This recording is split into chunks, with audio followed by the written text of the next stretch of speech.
Hey everyone, and welcome back to my channel. So today I am doing this elf look inspired by like Lord of the Rings and like woodland sort of nymphs, that kind of look. So if you guys want to see how I created this look, make sure you keep watching and make sure you like, comment, share, and subscribe before you go, and let's get started.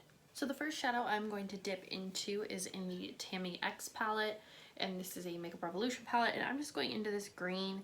I lost the little plastic cover that tells you all the names, so I don't know what this green is called, but I'm going to put this in the crease with an angled brush to start. I'm just using little packing motions to put this on because we're going to have a lot of different colors here. So I just want to give them all of their rightful space to stick to.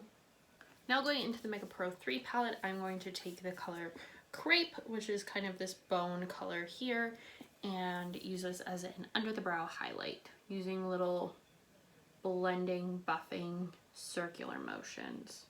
And then I'm going into color Sequoia with a flat brush. This is like a shimmery deep brown. I'm going to pack this all over my lids.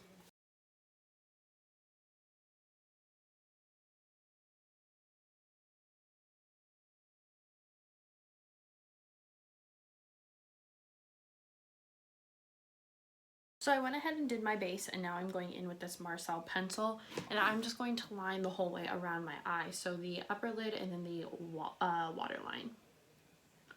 This pencil is just like a nice deep brown because I didn't want to do like my typical wing with this because I want it to be like really earthy and not so like fashion.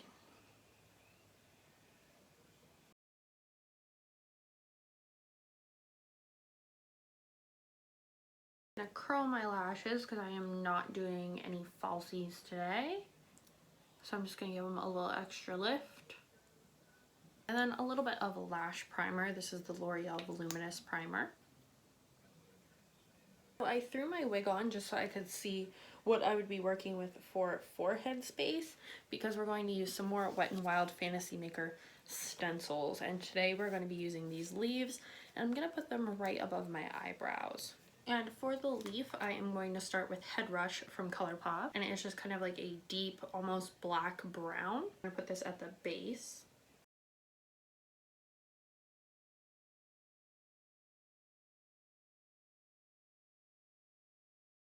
Now I'm going to take a lighter brown, which is Sticker Sheet. I'm going to use Empire, which is actually a shimmery dark green. You want to just make sure that when you're tapping the colors that you're tapping them together so there's a gradient effect like there would be on a leaf. Like it wouldn't be like perfect all over. You would kind of see the change happening. So like here there's just going to be a little bit on the tips. And then up here maybe I want it a little bit darker. So I'm taking a little more. Think very Bob Ross when you're doing this. I'm going to take a light green. This is called Moonwalk. And we're going to put this in whatever is left. I'm just going to throw on some mascara. I already had the lash primer on, but I didn't actually put the mascara on yet because I want it to dry. And I'm just using the Lash Paradise mascara. Then I'm going to take some of this Wet n Wild highlight. This is the one from the Midnight Mermaid collection. And just going to put this on the cheek. And the last step is this Lorac lipstick in Southern Belle. It's kind of like a pinky nude. This is the finished elf look. Hopefully you guys enjoy it and try it out for yourselves. If you do, please post pictures and tag me in them. All of my information for that will be down below. And I think that's it. So make sure you guys like, share, comment, and subscribe, and I will see you in the next one.